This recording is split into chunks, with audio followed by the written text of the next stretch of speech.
Olá, meus amigos. Hoje eu vou responder aqui a pergunta: o que os narcisistas fazem quando sabem que o perderam para sempre? E eu começo essa resposta com um post que diz assim: existem momentos que é necessário excluir pessoas, apagar lembranças, jogar fora o que machuca, abandonar o que nos faz mal. Eu respondo assim: dificilmente um narcisista vai enxergar as coisas dessa forma. Eles possuem uma visão distorcida da realidade. Isso é ser narcisista. O TPN faz com que eles vejam você como uma pessoa fraca e, portanto, incapaz de sair do abuso. Por isso, sugiro o contato zero. Então, o narcisista, ele se vê como esse ser grandioso, então ele se vê no controle. Então ele não aceita, ele não atende a essa ideia de que ele tenha perdido, ele não vai para esse ponto. Ele vê sempre a vítima como aquele ser fraco. Então ele acha que ele domina, que ele chega quando ele quer e ele tem a vítima lá. Então eles têm dificuldade para entender isso, devido à imagem de grandiosidade que eles sustentam. Então, assim, dificilmente um narcisista vai ver as coisas dessa forma.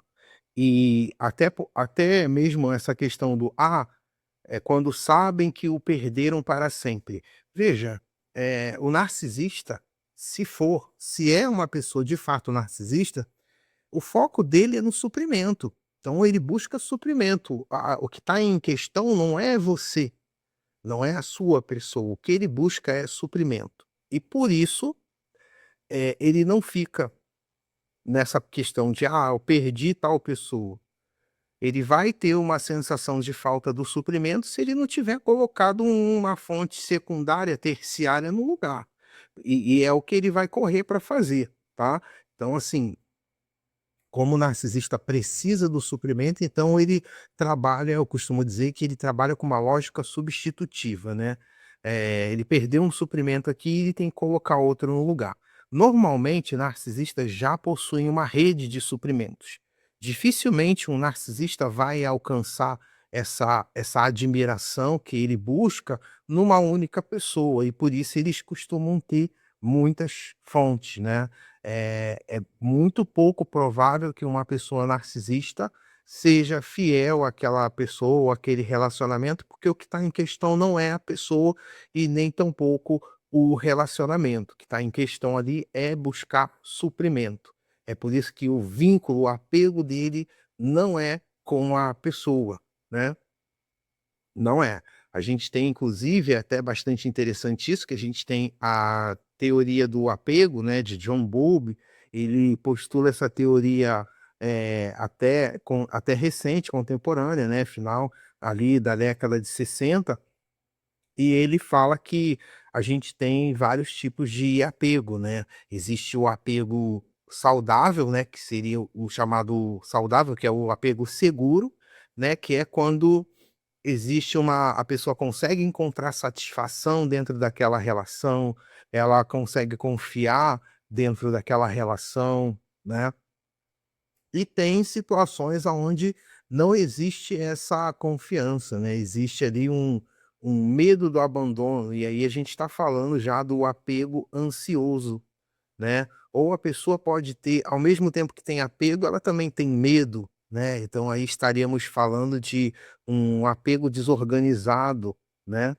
Então a gente tem essas questões aí, né, de apego, né, e das perturbações, né, do que seria um apego saudável, né.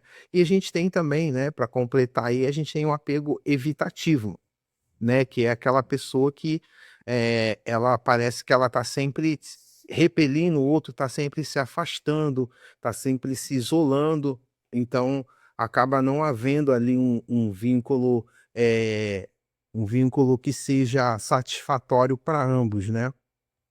Então assim, a gente tem até eu gosto de dar um exemplo, né, quando eu penso sobre essa questão das teorias do apego do John Bowlby, é que assim, se a gente fosse exemplificar o apego com uma dança, o o apego seguro seria aquela dança harmônica, perfeita, né. Já o apego ansioso é aquele apego aonde a pessoa ela acaba pisando no pé do parceiro, né. E o apego o evitativo, nesse exemplo da dança, seria aquela pessoa que se afasta tanto que a coisa ali, a dança perde até o ritmo, perde o compasso ali, né. E então a gente tem essas questões. O apego, o desorganizado é aquela pessoa que faz aquele vai e vem, né. Ora parece que está se aproximando, mas também tem medo, né. Aquelas pessoas que costumam, dizer que elas travam, né, chega a uma altura do relacionamento, elas travam e não conseguem muitas vezes passar daquele ponto ali, né. É claro que quando a gente pensa que, dentro desse terreno psicopatológico, né, do transtorno, a gente está pensando aí numa disfunção desse contato, né, porque a gente tem, na relação um contato, né, um contato profundo, um contato, sólido, duradouro, e é para lá que a gente caminha, né, mesmo quando o relacionamento enfrenta dificuldade, o objetivo, a busca, desses amantes, desse casal é essa, né, a busca desse casal é chegar nesse nível aí. Às vezes tem obstáculos, mas, visa-se isso, né, uma pessoa que seja saudável, né, que quer cultivar um relacionamento costuma tomar aí esse caminho. Então é isso, vamos entendendo cada vez mais sobre essas dinâmicas. Você que sente que precisa de ajuda, entre em contato, eu estou aqui para te ajudar e vamos juntos vencendo o narcisismo.